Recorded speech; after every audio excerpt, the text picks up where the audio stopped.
نے جانا کہ سیدنا موسیٰ علیہ السلام کا صندوق فرعون کے دربار میں پہنچ گیا تو فرعون نے سیدنا موسیٰ علیہ السلام سے کیا سلوک کیا، سیدنا موسیٰ علیہ السلام کو اللہ عز و جل نے کیسے محفوظ فرمایا، اور جب بچپن میں ہی آپ نے فرعون کو قتل کرنا چاہا تو کیا ہوا، آئیے جانتے ہیں۔ فرعون کے نوکروں نے صندوق اٹھایا اور فرعون کی بیوی آسیہ جو کہ بعد میں ایمان لے آئی تھی ان کی خدمت میں پیش کر دیا۔ سیدہ آسیہ سلام اللہ علیہا بے اولاد تھی۔ انہوں نے جب صندوق میں ایک حسین و جمیل چاند جیسے بچے کو لیٹے دیکھا تو فریفتہ ہو گئیں، بے اختیار بچے کو گود میں اٹھایا اور جلدی سے فرعون کے پاس لے گئیں اور بولیں وقالت امرأۃ فرعون قرۃ عین لی ولک لا تقتلوہ عسیٰ ان ینفعنا او نتخذہ ولدا، یہ میری اور تمہاری آنکھوں کی ٹھنڈک ہے، اسے قتل نہ کرنا، شاید یہ ہمیں فائدہ پہنچائے یا ہم اسے اپنا بیٹا بنا لیں۔ اپنی بیوی کی شدید خواہش کے پیش نظر فرعون نے نہ چاہتے ہوئے بھی پرورش کی اجازت دے دی۔ ادھر سیدنا موسیٰ علیہ السلام کی والدہ نے انہیں دریا کے سپرد تو کر دیا تھا لیکن وہ بے قرار تھی، چنانچہ انہوں نے سیدنا موسیٰ علیہ السلام کی بہن یعنی مریم بنت عمران کو بھائی کی خبر گیری کے لیے بھیجا۔ مریم دور سے صندوق کو دیکھتے ہوئے دریا کے کنارے کنارے چلتی ہوئی فرعون کے محل تک پہنچ گئی، جہاں فرعون کی بیوی دیگر عورتوں کے ساتھ بڑی دیر سے معصوم بچے کو دودھ پلانے کی کوششوں میں مصروف تھی، لیکن کوئی دائی انہیں دودھ پلانے اور چپ کروانے میں کامیاب نہیں ہو رہی تھی۔ قرآن پاک میں ارشاد ہے وَحَرَّمْنَا عَلَيْهِ الْمَرَادِيَ مِن قَبْلُ، اور ہم نے پہلے ہی سے ان پر دائیوں کے دودھ حرام کر دیے تھے۔ جوں جوں وقت گزرتا جا رہا تھا بچے کی بھوک سے بے تابی دیکھ کر سیدہ آسیہ کی بے چینی بڑھتی جا رہی تھی۔ سیدنا موسیٰ علیہ السلام کی بہن مریم دروازے پر کھڑے یہ سب منظر دیکھ رہی تھی، بلاخر بول پڑی فقالت هل ادلکم علی اہل بیت یکفلونہ لکم وہم لہ ناصحون، کیا میں تمہیں ایسا گھرانہ نہ بتاؤں کہ جو تمہارے لیے اس بچے کو پالیں اور اس کی خیر خواہی سے پرورش کریں۔ سیدہ آسیہ نے انہیں بلانے کے لیے بھیجا۔ مریم بنت عمران جلدی سے جا کر اپنی والدہ کو محل میں لے آئیں اور سیدنا موسیٰ علیہ السلام بھی اپنی والدہ کے پاس آتے ہی خاموش ہو گئے اور دودھ پی لیا۔ یوں اللہ نے آپ کی والدہ سے کیا ہوا وعدہ پورا کر دکھایا۔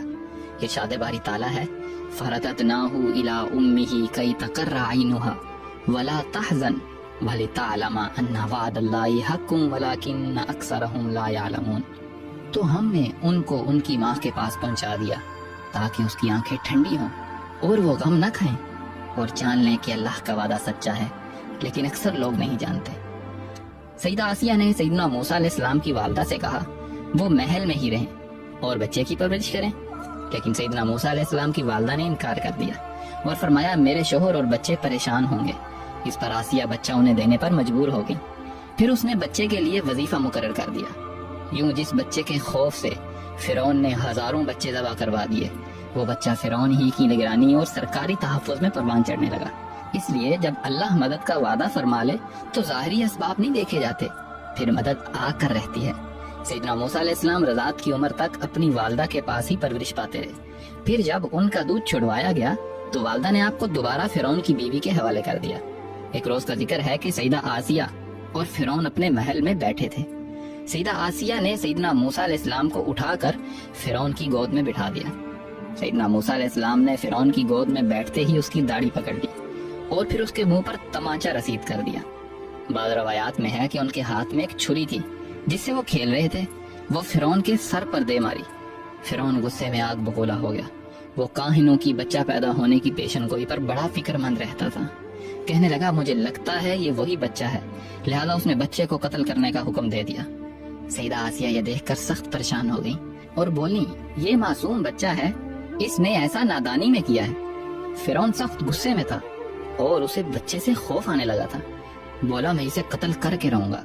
سیدہ آسیہ نے فرمایا اچھا آپ ذرا ٹھہرو، اس کا امتحان لیتے ہیں، ابھی معلوم ہو جائے گا کہ اس نے یہ حرکت نادانی میں کی ہے یا جان بوجھ کر۔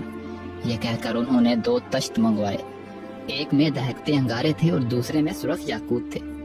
پھر فرعون سے بولنے یہ دیکھیں اگر اس بچے میں عقل ہوئی تو یاقوت اٹھائے گا مگر نہ انگاروں کی طرف ہاتھ بڑھائے گا۔ دونوں تشت سیدنا موسیٰ علیہ السلام کے سامنے رکھ دیے گئے۔ آپ نے یاقوت کی جانب ہاتھ بڑھائے لیکن سیدنا جبرائیل علیہ السلام نے ان کے ہاتھ کو انگاروں کی طرف بڑھا دیا۔ آپ نے ایک انگارہ اٹھا کر منہ میں رکھ لیا جس سے آپ کی زبان جل گئی اور آپ علیہ السلام رونے لگے۔ فرعون نے جب یہ دیکھا تو خاموش ہو گیا اور اپنا فیصلہ تبدیل کر دیا۔